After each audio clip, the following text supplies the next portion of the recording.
All right, so is this Bruins team finally the team that's going to get over the hump and lift towards Stanley? I know personally, I think that they could pull it off. I know you have different opinions on that, though.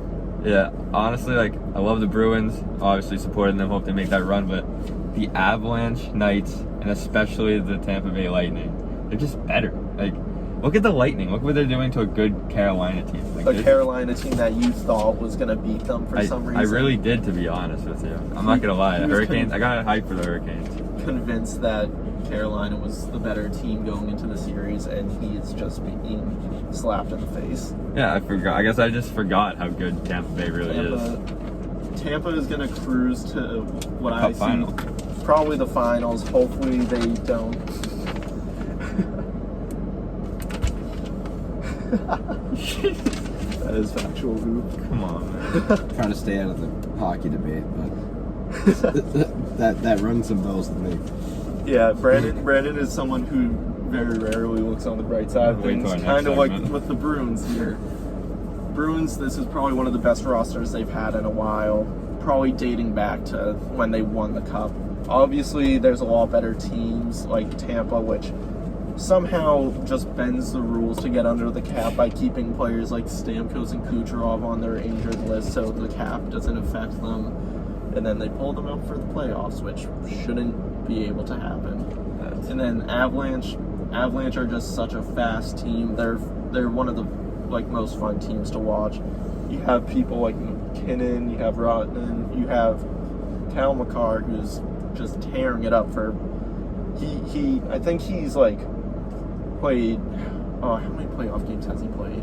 McCarr? Yeah, Not that many. I think he has maybe 20 playoff games played, and he's almost at a point per game rate as a defenseman, which is just absurd to think about. He's a future consistent Norris winner every year. He's up in the Norris debate already. Yeah, he's very good. That team is young and talented. Very young, very talented. They have veterans like Landeskog on that team. They can make a run too. I don't see them winning the Cup this year, though. I feel like they're too young. I still think it comes down to a team if Vegas can somehow keep it up, if Fleury goes on his random God mode tears, which is definitely possible. As much as I hate the guy, it's possible. But I think it's the real teams that have a chance at winning are Bruins and Tampa. The thing is, I'm scared of the Bruins going in a series with Tampa. They always beat us in a series. Do I care? Times can change. They're so good. They're really just unreal. Their power play is lethal. Their second unit could be a power play, a first unit for many teams. And guess what? Washington had one of the best power plays too. They don't have as much talent as Tampa Bay. Do I care? They have fucking Alex Ovechkin sitting in his spot. Ovechkin's 35. He's old and he's washed. We talked about this a second ago. I'm sorry so you're calling a 30-plus goal scorer washed? Yeah. No, that's not how it is. How was he in the playoffs? What did he do in the playoffs? He scored on the Bruins, actually. 1 or 2 goals in a 5-game series. And he's the best player on that team? Yeah, actually, he wasn't even the best player in the series. I would say, what's his name was? Backstrom or Oshie? No, Mantha. He's good. He was probably the best player. They made a huge trade for him, and it didn't really work out. I mean, he worked out for the team. That's just the Yzerman experience. That Yzerman experience up in Detroit. He did it down in Tampa, and now he's doing it up in Detroit. He's just fleecing teams for all their picks. Hopefully they can learn how to draft again, And Jacob Brown. That was such a good pickup. So underrated. All right, I think... the Bruins have to get this done. This could be the last run. Rask and Krejci are both free agents. The Char is already gone. The original core from the 2011 team is starting to fall apart. If those two leave, which very well could, because they're going to be pretty... I feel like they're going to be pretty expensive players.